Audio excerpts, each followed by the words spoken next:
สบายดีทุกคน มื้อนี้ทางซ่อง Loud Study จะมาเล่าถึงเงินเฟ้อหรือ Inflation ปัญหาที่ส่งผลกระทบต่อชีวิตประจำวันของคนลาวเฮามาเบิ่งกันว่าเงินเฟ้อมันหยังเป็นไปได้แนวใดและพวกเขาจะรับมือกับเงินเฟ้ออย่างใดมาพบกับหัวข้อทำอิฐ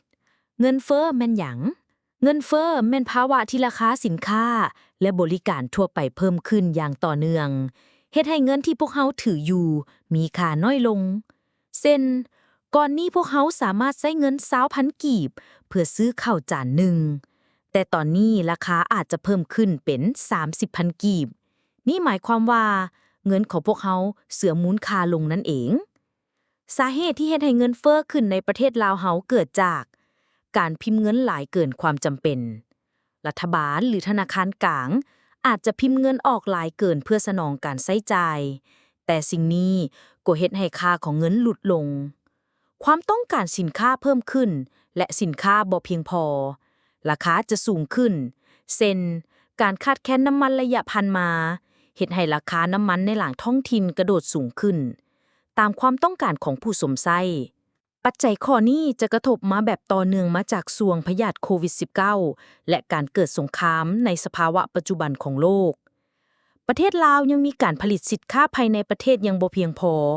อาศัยแต่การนำเข้าสินค้าจากต่างประเทศเฮ็ดให้ประเทศลาวเฮาขาดดุลการค้า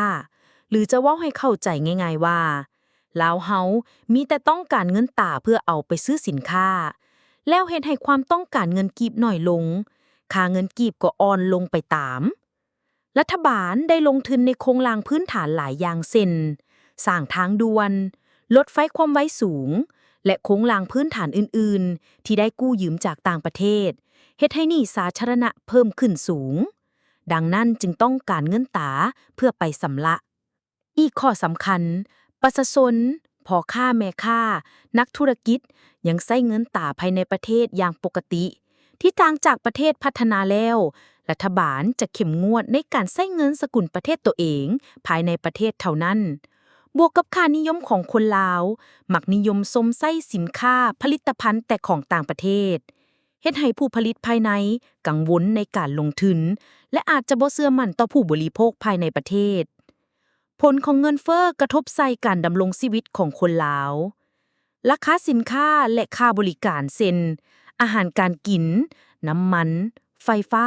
เพิ่มสูงขึ้นประชาชนทั่วไปต้องได้ใช้เงินหลายขึ้นเพื่อซื้อสิ่งของที่เคยซื้อแต่พัดได้สิ่งของนั้นน้อยลงอาจจะเฮ็ดให้บางครอบครัวมีรายรับบ่เพียงพอต่อรายจ่ายประจำวันและส่งผลกระทบโดยรวมต่อการดำรงชีวิตของประชาชนเมื่อปัญหาเกิดแนวนี้เฮาจะมีวิธีรับมือกับวิกฤตเงินเฟ้อดังวิธีการสำคัญดังนี้รัฐบาลและธนาคารกลางต้องควบคุมการพิมพ์เงินบ่ให้เกินความจำเป็นสนับสนุนการลงทุนการผลิตภายในประเทศเพิ่มขึ้นเพื่อลดพรการนำเข้าสินค้านำเข้าสินค้าเฉพาะสินค้าที่จำเป็นเท่านั้นออกกฎหมายเข้มงวดให้ประชาชนใช้แต่เงินกีบภายในประเทศเพื่อเฮ็ดให้ค่าเงินภายในประเทศเพิ่มขึ้นพร้อมทั้งส่งเสริมให้ใช้สินค้าผลิตภัณฑ์ภายในประเทศให้หลายขึ้นส่งเสริมการออมและการลงทุนอย่างระมัดระวัง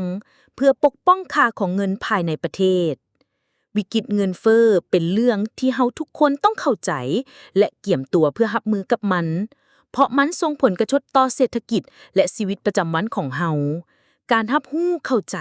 และวางแผนทางการเงินอย่างรอบคอบจะช่วยให้เฮาผ่านช่วงวิกฤตเงินเฟ้อสูงได้อย่างมั่นคงขอขอบใจที่ติดตามและอย่าลืมกดติดตามกดไลค์กดแชร์ช่องนี้เพื่อรับข้อมูลดีๆแบบนี้ต่อไป